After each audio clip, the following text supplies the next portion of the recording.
Muita gente deve estar falando agora no chat, ou deve te abordar falando que isso é teoria da conspiração, que o wokeismo não existe e tal, mas ao mesmo tempo a gente viu um movimento a partir da vitória do Trump, um movimento contrário, né? Várias empresas deixando esse wokeísmo ou mudando algumas práticas, até porque perderam muito dinheiro, né? A Disney perdeu muito dinheiro, muitas empresas perderam muito dinheiro abrindo mão de uma antiga meritocracia para colocar pessoas ocupando essas vagas, seguindo toda essa agenda e ganhando esses pontos, né? Você vê esse movimento também ao contrário, agora um recuo ou não? E por que que isso está acontecendo? Tem sim, eu acho que o primeiro recuo não foi nem só com o Trump, eu acho que o primeiro recuo foi com o relatório CAS, que foi divulgado aqui no ano passado, que foi um relatório encomendado pelo governo britânico para entender qual é o posicionamento científico correto, adequado, para lidar com crianças não conformistas de gênero. E o relatório concluiu que não há evidência suficiente para declarar que esse tratamento seja eficaz e, dois, seguro.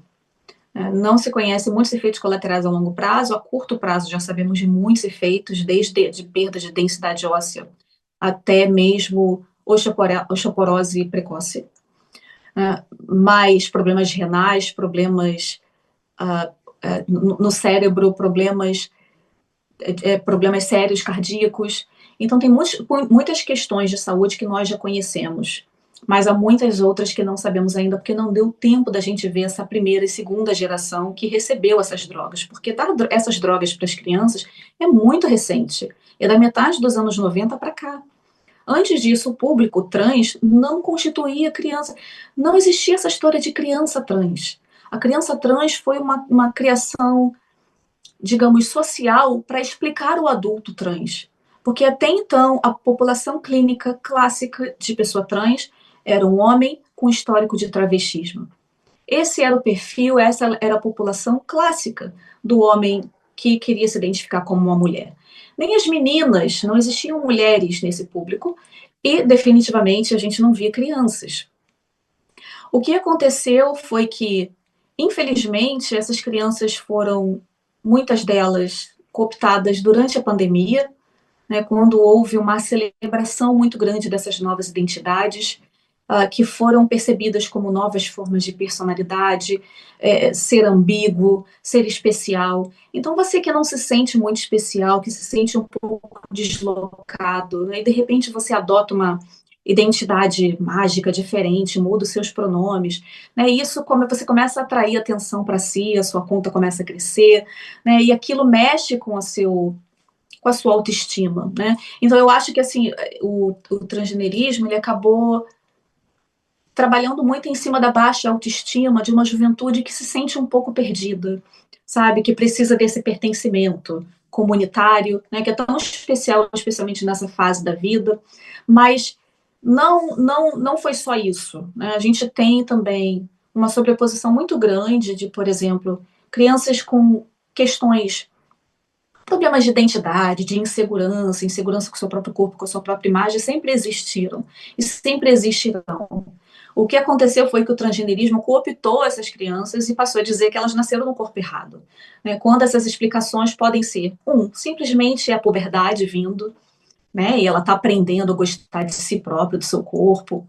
Dois, de repente essa criança, agora adolescente, tem uma orientação sexual homossexual e ela não está em situação de paz com isso. Né? Então ela não quer admitir aquilo, ou ela tem questões familiares em casa, uma família conservadora, de repente a família vai à igreja, isso seria um choque, um escândalo, né?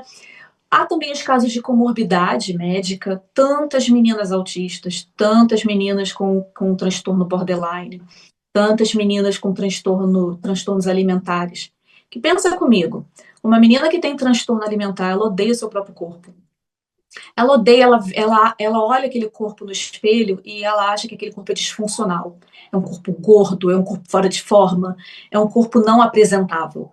E aí ela toma testosterona, há uma distribuição da gordura, ela fica mais enxuta, né? O quadril dá aquela diminuída, ela perde aquela gordura no quadril, né? E ela pensa, caramba, Então, de repente, era isso, eu era só um menino por dentro. Porque a testosterona também tem esse efeito de suprimir sentimentos negativos, né? Então, a primeira dose de testosterona você se sente ótimo. E aí, se você. Aquilo ali começa a explicar a sua melhora. Você pensa, eu acho que de fato eu devia ser menino. Mas o problema persiste, porque a pessoa, o transtorno está ali ainda. E com o tempo ela começa a ver que, mesmo agora se identificando como menino, ela continua infeliz. Então, assim, o que a gente está vendo é que tem várias comorbidades, problemas médicos que estão sendo completamente ignorados a favor desse diagnóstico de que a pessoa simplesmente nasceu no corpo errado, que é um diagnóstico extremamente simplista, e que não ataca o problema. E muitas pessoas, por exemplo, que fazem que retomam, que eles chamam de detransicionados, essas pessoas que abandonam a transição e voltam a viver como do seu próprio sexo, essas pessoas dizem, caramba, depois que eu passei a fazer terapia e eu entendi que eu era autista, eu percebi que vários comportamentos ou ideações, percepções que eu tinha de mim mesma, eram por causa do autismo. Ou era por causa do meu transtorno borderline, era porque eu tinha esse transtorno alimentar. Então, é porque eu tinha transtorno depressivo, de ansiedade. Então, quando as pessoas fazem a terapia e começam a entender, a si próprias, elas começam a se distanciar dessa coisa de nascer no corpo errado, porque a terapia deveria trabalhar com a pessoa no sentido de aceitar quem você é, não no sentido de te distanciar de si mesmo. Então, é muito difícil, porque tudo isso a gente viu durante a expansão, durante a pandemia, em especial no Brasil. Eu acho que cada país faz de um jeito diferente, mas no Brasil a expansão do wokeismo está acontecendo muito através das universidades. Aqui, a sua pergunta inicial, respondendo, eu vejo uma virada. Por exemplo, a Suprema Corte Britânica acabou de decretar que a mulher deve ser definida a partir da sua materialidade biológica, o Eu que é um tava, evento. eu tava até com essa notícia aberta aqui, né? Do New York É, Times. Justiça do Reino Unido decide que definição legal de mulher se refere ao sexo biológico, né? exatamente. E isso tem repercussões tão grandes, sabe, Vilela, em tudo, porque Isso pode o ser que uma acontece?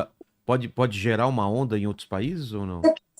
Eu acho que pode, mas é tudo tão instável, você não acha? Porque, veja, aí sobe um governo, aí decidem isso, desce o governo, entra o outro governo, eles decidem outra coisa. Parece que a gente está sempre nas mãos dessas pessoas.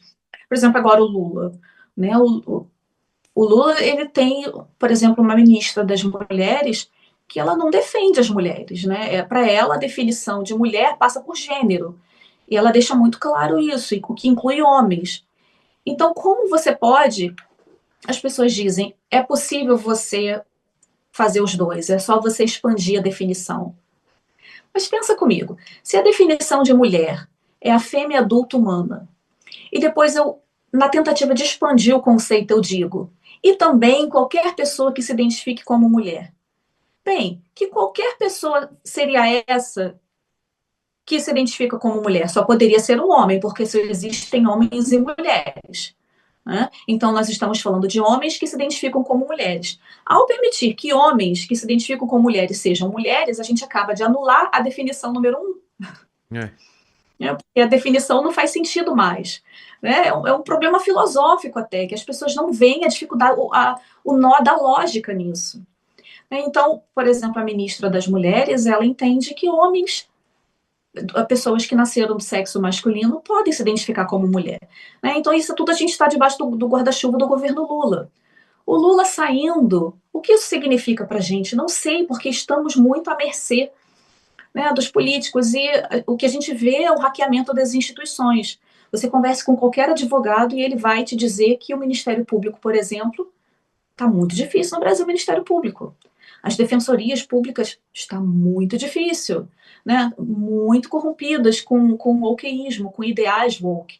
A gente vê o Plano Nacional de Educação, trazendo todas as concepções, por exemplo, de supremacia branca, discutindo várias questões, várias pautas do wokeísmo, por exemplo, falando que é preciso decolonizar o currículo. Então, assim, A gente vai vendo cada vez mais esvaziando o conteúdo, os conteúdos que de fato importam, matemática, língua portuguesa, ciências, né? E a gente vai vendo cada vez mais um conteúdo ideológico sendo assumido no formato da lei, do documento oficial mesmo, currículo oficial, né? Não é nem mais o professor fazendo escondido, é escrito no currículo oficial. Então a gente está vendo um hackeamento das instituições e eu não sei como o Brasil se recupera disso. Porque esse que é o problema também, sabe, Vilela? Por exemplo, aqui no Reino Unido, né? O grande surto foi, digamos, em torno de 2010. 2018, 2020, durante a pandemia, foi o pico do surto, né? Quando a gente tinha homem indo para a prisão feminina, tudo que você possa imaginar de loucura, por exemplo. Policiais do sexo masculino que se declaram mulher estavam tendo o direito de fazer revistas íntimas em mulheres, afinal de contas, ele é mulher. Então, assim, em 2020 foi o auge da loucura. E aí eu sinto que, como uma montanha russa, está descendo. Gradativamente o mundo está voltando meio que à normalidade. Aqui eu já vejo movimentos também na Nova Zelândia nesse sentido, nos Estados Unidos definitivamente, na Itália também já vejo algum movimento no sentido de reverter algumas políticas, por exemplo, de DEI e de transgenerismo.